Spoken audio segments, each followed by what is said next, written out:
Welcome back, baseball fans, to Baseball Chat. There are so many phenomenal players in this game. Who are the best players of 2023? Let's give Joseph a call.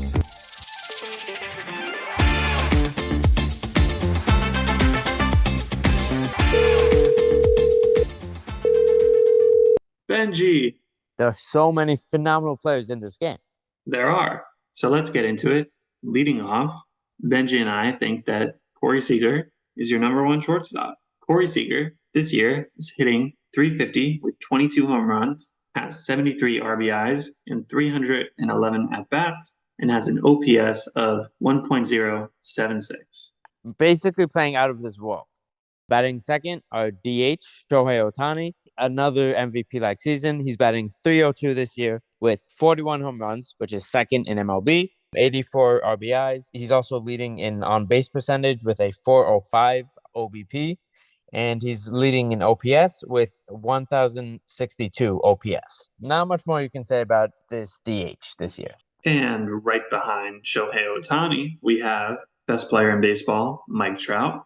Although he is injured currently, he will be back very soon. He's hitting 263 right now, 18 home runs, 44 RBIs, 2 stolen bases, and an OPS of 862. And this is all within 304 at-bats. So obviously, we have a soft spot for Mike Trout. But that is because when healthy and on the field, which he will be very soon, he is the best center fielder, period. There's nobody better. And also, if you remember last year, he was injured, came back in the second half, finished strong, and he put together some crazy numbers, and he finished with, I believe, 40 home runs. He did have 40 exactly last year to end the season, which after that injury, it was insane. Now, another guy coming off an injury this season, Aaron Judge. And yes, we have a soft spot in our hearts for him because he is the heart and soul of the Yankees. When healthy, he has shown the past couple seasons that he is the best right fielder in the game.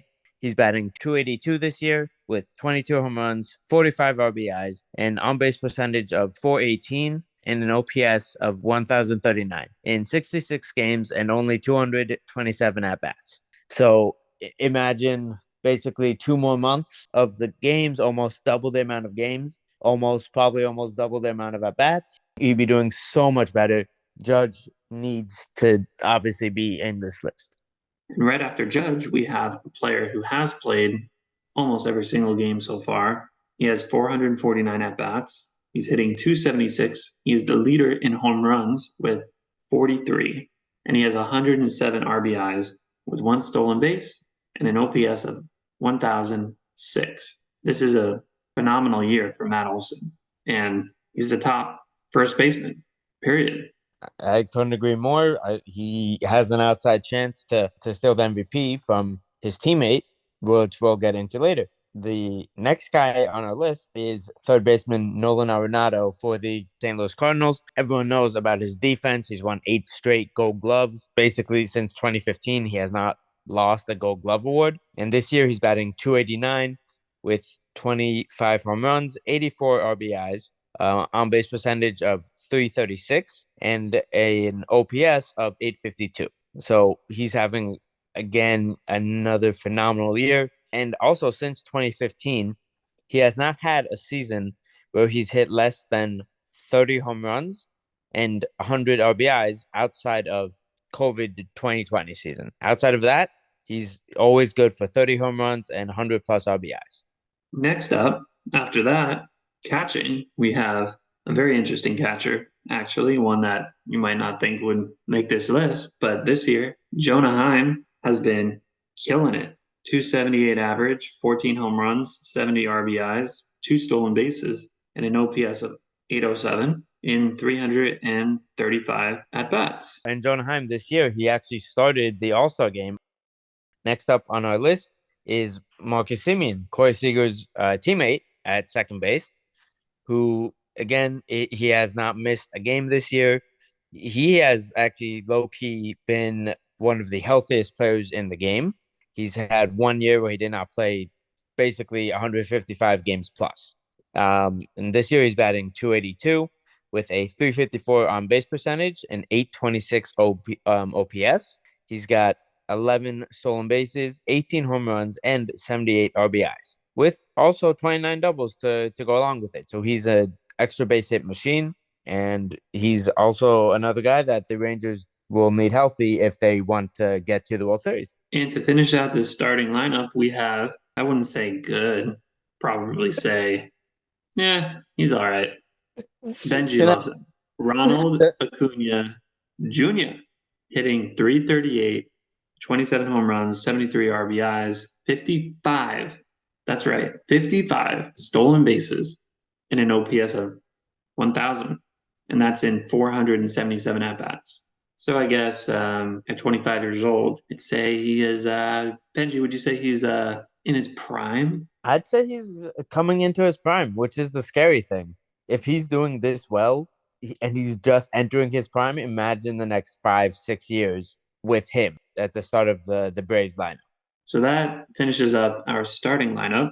Our starting lineup sometimes needs some backup. So on the bench, we have shortstop. Actually, he plays every position pretty much. Isaiah Kiner Falefa. This guy you want to have on your bench. He's killing it.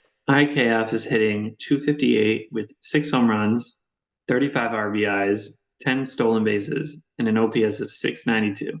And that's in 264 at bats. So he's doing exactly what you'd want someone off the bench to do. You got to have a guy backing up your catcher just in case, catcher could get injured.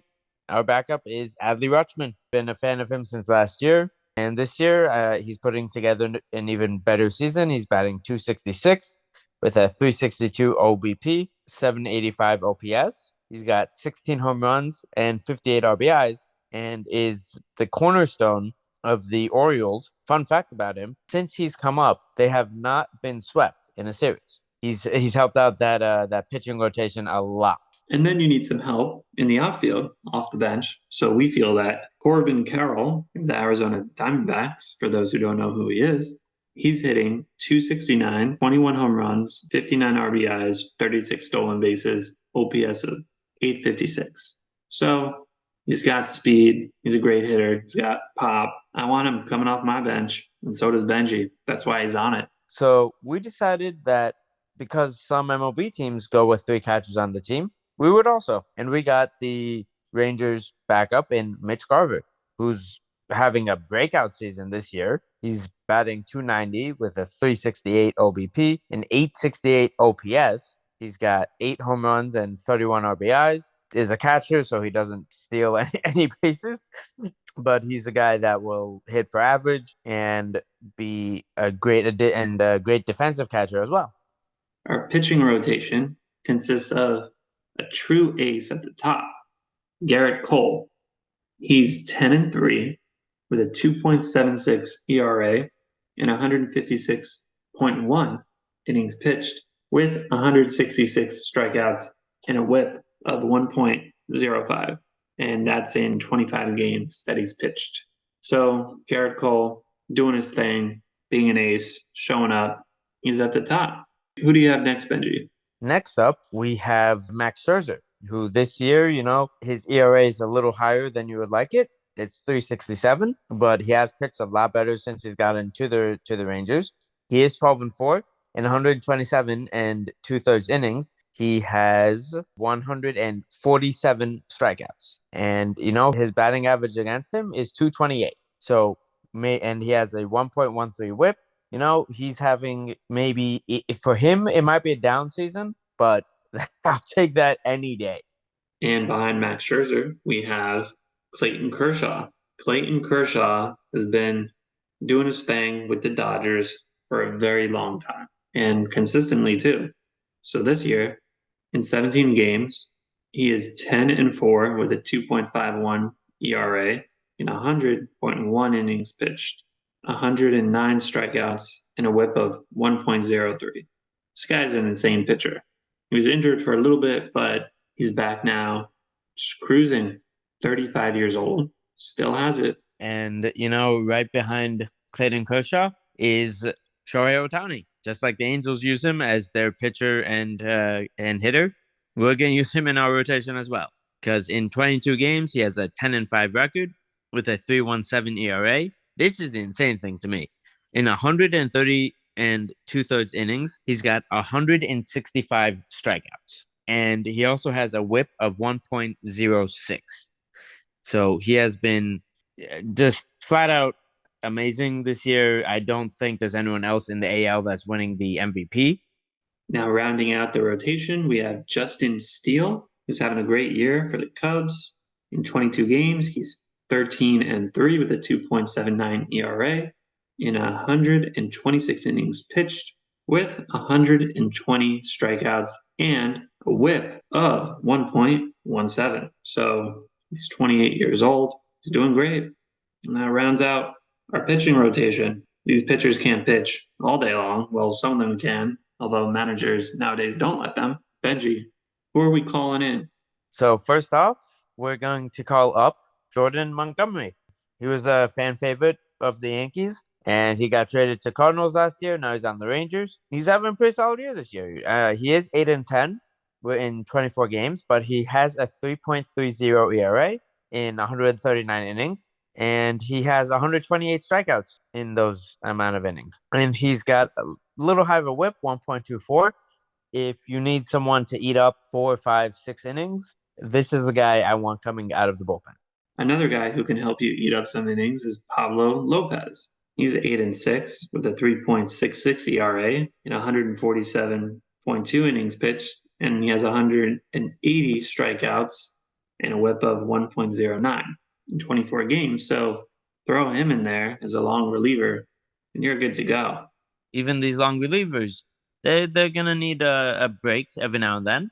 So these are the guys you want to have to give them a break. One is Wandy Peralta. He is 3-2 this year with a 3.18 ERA in 45 and a third innings. He has only given up 6 home runs and he's got 40 strikeouts. He does not strike out a lot of batters. He pitches to contact and he only has a batting average against him of 193. He has also got a 1.24 whip. He has been one of the Yankees' more reliable relievers out of the bullpen this year. Another guy that can help is Tyler Rogers, who's a sidearm pitcher. He's 4-4 with a 2.51 ERA in 52 games and in 57.1 innings pitched with 45 strikeouts and a whip of 1.08. He's a guy you can always rely on to get you out of a jam. Now, the next guy up on our list, Joan Duran, who has unbelievable stuff. He throws a 99-mile-per-hour sinker. I let that sink in. Pun intended. I will let that sink in. For those of you who don't know, a sinker is more of an off-speed pitch, so it's not supposed to go almost 100 miles per hour, and yet he throws it that fast. He is 2-5 this year, but he's got a 2.89 ERA in 46 and two-thirds innings. He has 63 strikeouts and a 1.16 whip.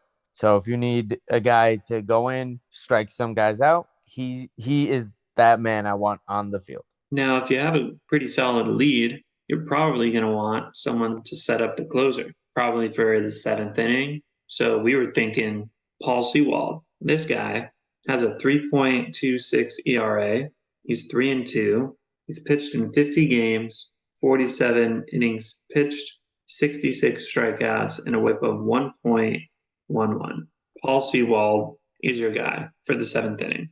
Now, the guy for the 8th inning, usually in the 9th, longtime Dodgers reliever, Kenley Jansen. He's now on Boston, and he is 3-5 this year with a 2.90 ERA in 44 games. In 40 and a third innings pitched, 48 strikeouts with a 227 batting average against and a 1.21 whip. There is almost no one better at getting the lead to the closer. So now we need someone to shut down the game. Coming in as a closer, Josh Hader. Josh Hader has 26 saves on the year. He's pitched in 44 games, 41 and a half innings pitched, 63 strikeouts. His whip is 0.93. And Benji, get ready. His ERA is 0.86. This guy's dominant. He has only given up 4 earned runs this year. That is insane. Literally insane. That is our list of who we believe are the best players of 2023. The lineup, the bullpen, the starting pitching, and the bench. That's right. These guys are superstars. Well, everyone, that's all the time we have for today on Baseball Chat. Thanks so much for joining us. For the rest of the season.